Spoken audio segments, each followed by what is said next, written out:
اللہ تعالیٰ سے مانگنی ہے اور پورے عقیدے اور یقین سے مانگنی ہے کہ ہمارے مانگنے میں کمزوری ہے، اللہ تبارک و تعالیٰ کے دینے میں کمی نہیں ہے۔ ہم نے ماں کے پیٹ میں اللہ تعالیٰ سے مانگا نہیں تھا، اللہ نے بن مانگے ہمیں دیا۔ ہمارا وجود کے اندر جتنی نعمتیں ہیں یہ ہم نے مانگی، تو اللہ تو بغیر مانگے دیتا ہے، اس لیے کہ ہماری ضرورتوں کو ہمارے بتائے بغیر جانتا ہے۔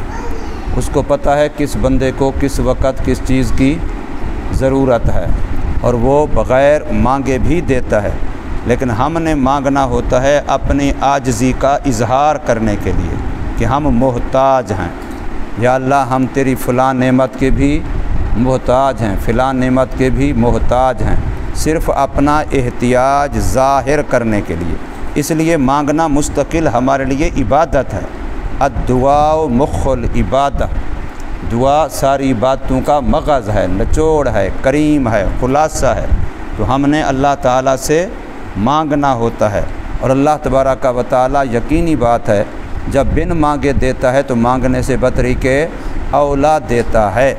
تو ہمارا مانگنا یہ اللہ تعالیٰ سے ہونا چاہیے۔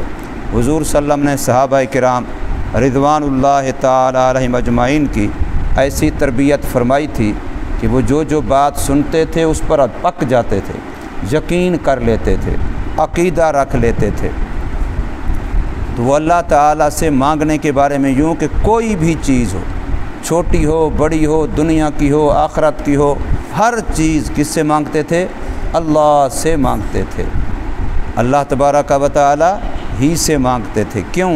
اس لیے کہ قاضی الحاجات، حاجتوں ضرورتوں کو پورا کرنے والا، کر سکنے والا صرف اور صرف اللہ تبارک و تعالیٰ ہی ہے۔ اس لیے دعاؤں میں آتا ہے یا قاضی الحاجات اقض حاجاتنا حوائج الدنیا والآخرہ، یا قاضی الحاجات اقض حاجاتنا حوائج الدنیا والآخرہ، اے ضرورتوں کو پورا کرنے والی ذات ہماری ضرورتیں پوری فرما، دنیا کی ضرورتیں بھی پوری فرما اور آخرت کی ضرورتیں بھی پوری فرما۔ یہ مانگنا کس سے ہے؟ اللہ تبارک و تعالیٰ سے ہے۔ رزق کون دیتا ہے؟ اللہ دیتا ہے۔ رزق ہمارا مقدر کون بناتا ہے کہ کس نے کیا کھانا ہے، کتنا کھانا ہے؟ کون بناتا ہے؟ اللہ تعالیٰ۔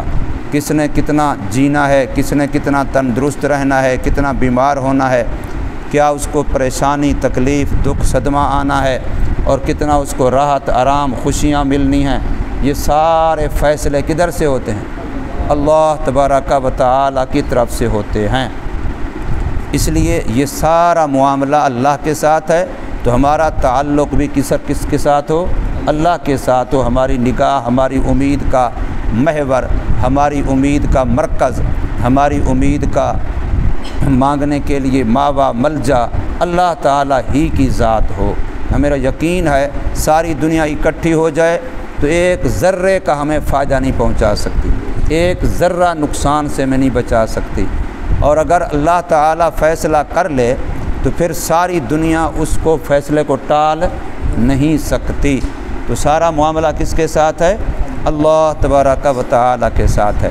اور میں نے بتایا تھا، عرض کیا تھا کہ جو ہماری یہاں مدرسے میں رہتے ہوئے تعلیم کی ضرورتیں ہیں، ہمارے کھانے پینے کی ضرورتیں ہیں، ہماری کتابوں کی ضرورتیں ہیں، ہمارے قرآن مجید کی ضرورتیں ہیں، ہمارے پانی بجلی کے بل کی ضرورتیں ہیں، اس طریقے سے ہمارے لیے تعمیر کی ضرورتیں ہیں، ہمارے مدرسے کی جو تعمیر کا لینٹر کا کام رہتا ہے یہ ضرورت ہے۔ تو یہ ضرورتیں کون پوری کرے گا؟ اللہ۔ ہم نے کس سے مانگنی ہے؟ اللہ تعالیٰ سے مانگ۔ ہم ہزار بندوں کے پاس جا کے اس کو منت کریں، اس کو منت کریں، اس کو منت کریں، اس سے بہتر نہیں کہ ایک سے مانگ لیں۔ ان ہزاروں کا دل کس کے قبضے میں ہے؟ اللہ کے قبضے میں ہے۔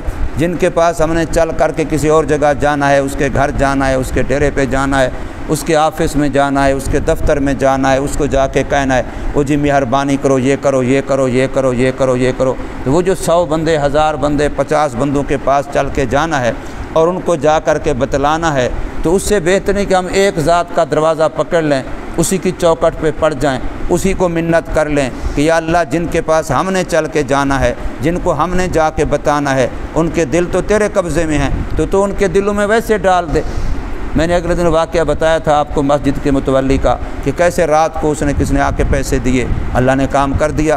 حاجی عبدالوہاب صاحب کی الماری کیسے پیسوں سے بھر گئی۔ تو اس لیے یہ سارے معاملات کس کی طرف سے ہیں؟ اللہ تبارک و تعالی ہی کی طرف سے ہیں۔ تو ہمیں رجوع کس کی طرف کرنا چاہیے؟ اللہ تعالی ہی کی طرف، دل سے کرنا چاہیے، اس کو رسم نہ بناؤ۔ ہم مسلمان ہیں، ہمارا ایک عقیدہ ہے، اور عقیدہ بیس ہے، بنیاد ہے۔ اگر یہ نہ ہوا تو پوری عملوں کی عمارت ٹھس ہو جائے گی، بیکار ہو جائے گی۔ اصل تو عقیدہ ہے، عقیدے کے اندر بندہ لوہے کی لٹھ کی طرح پکا ہو جائے، عقیدے کو اتنا مضبوط کرے کہ پہاڑوں کی بلندی سے زیادہ اونچا، آسمانوں سے زیادہ اونچا عرش الہی کے ساتھ عقیدے کے لحاظ سے بندے کا ڈائریکٹ تعلق ہو۔